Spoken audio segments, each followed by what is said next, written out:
मगर इस वक्त की जो बड़ी राजनीतिक खबर है वो आ रही है हैदराबाद से, क्योंकि वाईएसआर कांग्रेस के जगन मोहन रेड्डी रिहा हो चुके हैं। यकीन मानिए यह खबर अपने आप में आंध्र की सियासत में भूचाल ला सकती है, क्योंकि जैसा कि आप जानते हैं कि जगन मोहन रेड्डी ने बगावत कर दी थी कांग्रेस के खिलाफ और उसके बाद वाईएसआर कांग्रेस का एक तरह से गठन हुआ था। उनके पिता मरहूम वाईएसआर जो हैं वो मुख्यमंत्री थे आंध्र के, और अब उनकी रिहाई जो है काफी राजनीतिक मायने रखती है। लोग अभी ही ये सवाल कर रहे हैं कि जगन मोहन रेड्डी कांग्रेस का रुख तो नहीं करेंगे, क्या वो एनडीए का रुख करेंगे? अपने आप में यह सवाल लाजमी हो गया है।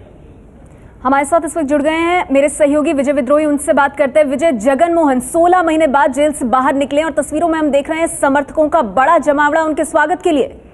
जी हाँ, समर्थकों का बड़ा जमावड़ा उनके स्वागत के लिए। और इसी के साथ साथ जैसा कि अविदार बता रहे थे कि आंध्र प्रदेश की जो 42 लोकसभा सीटें हैं उनके लिए एक नए सिरे से घमासान मचना तय है।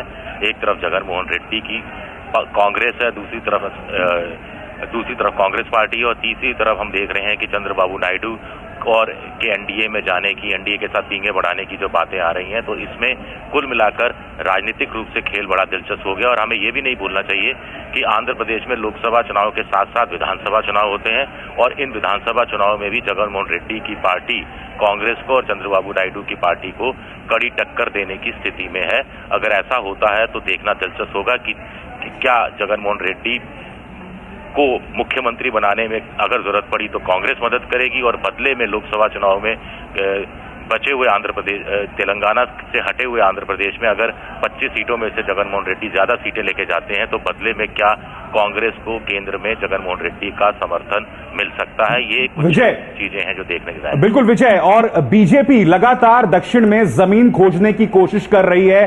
कर्नाटक में उन्हें सेटबैक मिला है, मगर संभवतः ये जो तस्वीर हमारे सामने है ये बीजेपी की मुश्किलों का जवाब हो सकता है। मगर सवाल ये, चंद्रबाबू नायडू, जगन मोहन रेड्डी और बीजेपी, ये तिकड़ी क्या आपस में फिट होती दिखाई देती है मौजूदा राजनीति को देखते हुए? नहीं, ये तीनों बिल्कुल एक साथ नहीं आ सकते। कुल मिलाकर चंद्रबाबू नायडू और बीजेपी ये दोनों एक मंच पर हमें दिख सकते हैं। ये पहले भी चंद्रबाबू नायडू एनडीए के साथ रहे हैं। उससे पहले वो जनता जो तीसरे मोर्चे की सरकार थी उसमें चंद्रबाबू नायडू संयोजक की भूमिका निभा चुके हैं। लेकिन जगन मोहन रेड्डी का बीजेपी के मंच पर जाना वो कहीं भी किसी सूरत में फिलहाल बिल्कुल भी संभव नजर नहीं आता है।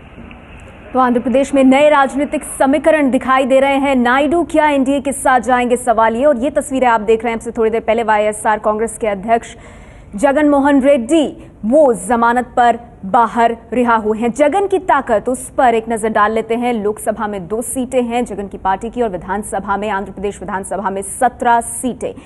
2009 के कांग्रेस की अगर टैली की बात करें, जब जगन मोहन रेड्डी के पिता वाईएसआर रेड्डी थे मौजूद, तब लोकसभा में 33 थी स्ट्रेंथ और विधानसभा में 156।